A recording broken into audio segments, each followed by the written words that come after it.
High, আমি মিতু। সিমলায় কি করলাম, কোথায় ঘুরলাম, আজ তোমাদেরকে তাই দেখাবো। প্রথমে কিছু সাইট সিন দেখে নিয়ে আমরা মোমো খেতে গেলাম। পাহাড়ি মোমো তো আলাদা রকমই স্বাদ, আমাদের এখানকার মোমোর মতো নয়। খুবই ভালো লাগছিল খেতে, এবং ওদের স্টিম প্রসেসটাও না আমাদের থেকে একটু আলাদা, যার জন্য মোমোগুলো বেশি টেস্টি লাগছিল। তারপর আমরা চলে গেলাম জাগু টেম্পেলের উদ্দেশ্যে।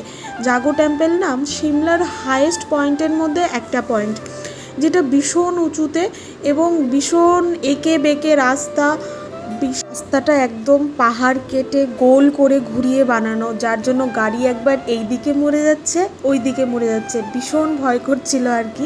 এই যে জাগু টেম্পেলে ভীষণ বড় হনুমানজির মূর্তি আছে, এবং লাইভ হনুমানজিও আছে, যারা মানুষের ফোন ছিনিয়ে নিচ্ছিল, খাবার ছিনিয়ে নিচ্ছিল, এই করছিল আর কি। দেখতে খুব মজা লাগছিল। এরা সত্যি বাস্তবে তো এরাই ভগবান, তাই না? তারপরে আমরা জাগু টেম্পেল থেকে চলে গেলাম খাওয়া দাওয়ার উদ্দেশ্যে। আসলে ভীষণ খিদে পেয়েছিল, তো আমরা নিয়েছিলাম চিকেন থালিটা। এই তো চিকেন থালিতে একটু ডাল মাখনিও ছিল, পনিরও ছিল একটু। তো এখানকার খাবারটা কি বলো তো, এখানে না প্রচুর ঝাল দেয়, প্রচুর শুকনো লঙ্কা দেয়, যার জন্য না খেতে ভালো লাগে না। মানে এত স্পাইসি হয়, আমার ক্ষেত্রে তো খাওয়া ভীষণ কষ্টকর। যদিও ঘুরতে এসে এত খাওয়া করলে হয় না, তাই আমরা খেয়ে নিয়েছি। এরপরে আমরা চলে গেছিলাম মল রোডে, যেটা ইংরেজরা বানিয়েছিল। এই মল রোড না অনেকটা ইতালি শহরের মতো দেখতে, এবং খুবই সুন্দর। এখানে 3 ইডিয়টসের শুটিংও হয়েছিল। তারপরে আমরা চলে গেলাম গির্জাতে।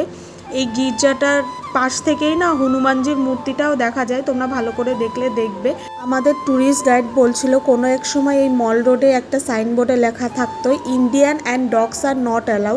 ইংরেজরা লিখে রাখতো, যদিও এখন সেই দিন কোথায় চলে গেছে। আসলেই দিন পরিবর্তন হয়।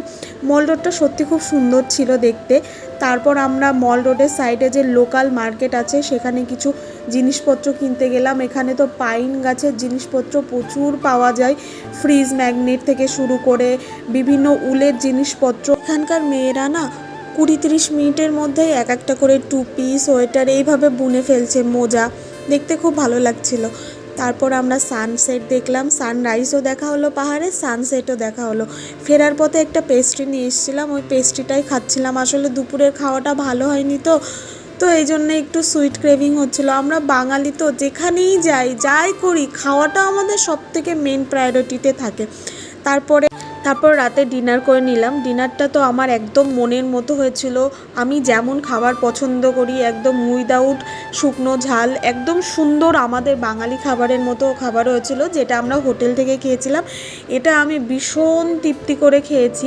আর এখানে না একটা ভালো জিনিস আমি দেখলাম, রুটিতে সবসময় বাটার মাখিয়ে দেয়, যার জন্য রুটিগুলো খেতে ভালো লাগে। আসলে এরা না রুটি জাতীয় খাবার বা রুটি এইগুলো খুব ভালো বানায়, আমার খুব ভালো লেগেছে।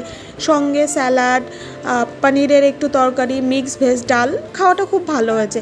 তারপর একটু দহি খেয়ে নিলাম। আসলে আজকের দিনটা খুবই ভালো গেল। সিমলা আমার খুব ভালো লেগেছে। কাল থেকে আমরা মানালি চলে যাব। তারপর দেখাবো মানালিতে কি করলাম। আজকের মতো এতটুকুই। Bye bye.